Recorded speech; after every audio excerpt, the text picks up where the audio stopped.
Hello, I'm Pancho Guerra, and today we're going to be talking about power transition.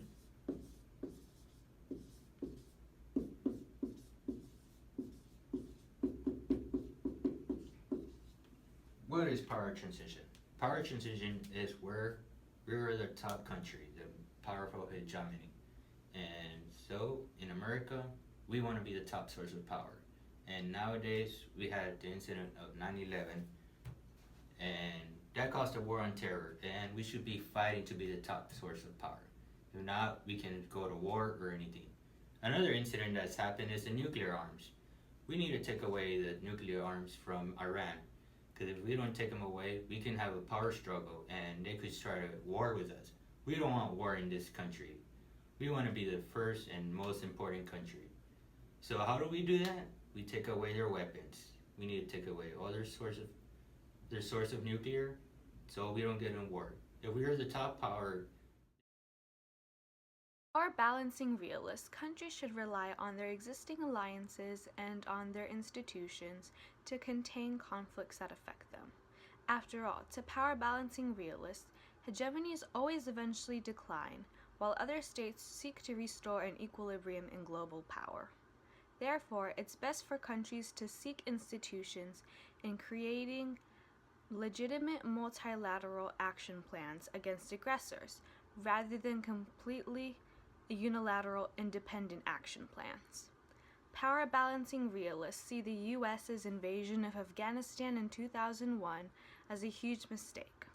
If from the start the United States had accepted the help of the United Nations and of NATO, power balancing realists believe the conflict would have been contained to only the Afghanistan region, rather than expanding into a much larger global war on terror. Power balancing realists prefer maintaining the stability of a region as much as possible by not drastically changing domestic regimes, even if it means those regimes are not democratic. This is another flaw that they saw in the US's foreign policy actions in Iraq in 2003. Ultimately, power balancing realists value stability over hegemony, which they believe is possible in their realism by having institutions keep major powers in check at all times. Greetings and salutations. This is Theodore Buckles. Collective security is a concept which was used when NATO was established. Essentially, it is a protection measure adopted by several allied states. When one of these states is threatened, then its allies intervene and combat the aggressor. Now, this concept is based on two things: participation and obligation. This means they must come to an understanding that they are like a community, and secondly, they must intervene in order to annihilate any threat to their alliance. It can be said that the objective of these countries is to destroy all risks and unite the global security and neutralize an enemy before he can make this move. There have been both successes and failures of this principle. An example of a failure was Somalia.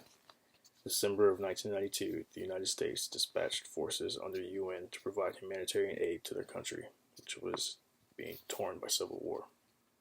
When a Somalian warlord attacked UN troops, the UN gave US forces authorization to capture him.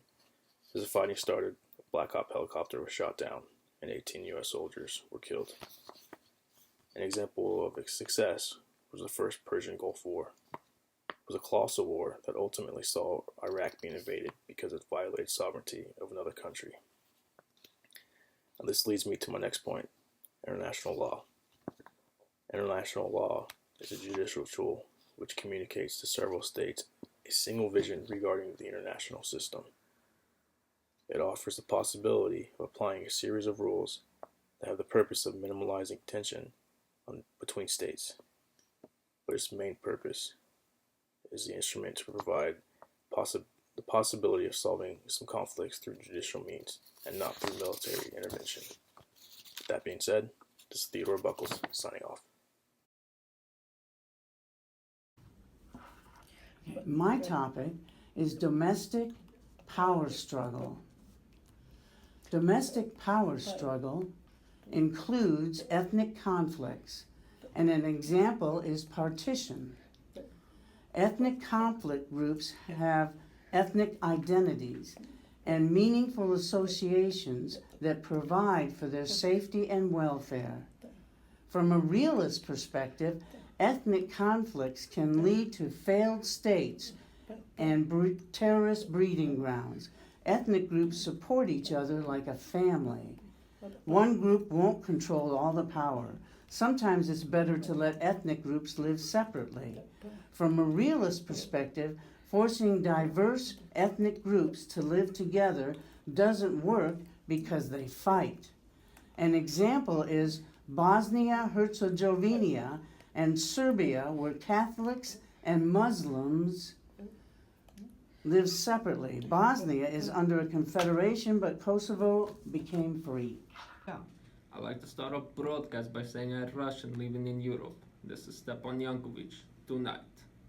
After my great leader and Joseph Stalin defeated fascist commune Adolf Hitler, it was replaced by another fascist commune, the European Common Market in the year of my Lord Joseph Stalin, 1958.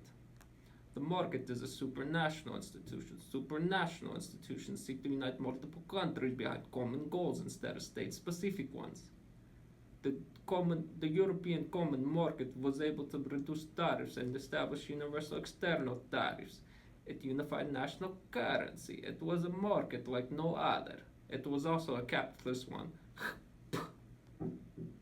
Its modern successor, the European Union, established principle of mutual recognition, which provides general standard throughout the whole market.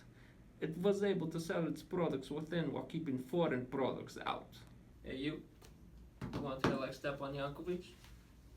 I have beautiful hair thanks to Stepan's baby shampoo. It leaves hair silky smooth with plenty of bounce, and thanks to no internal tariffs, I get a great price. And the ladies love it.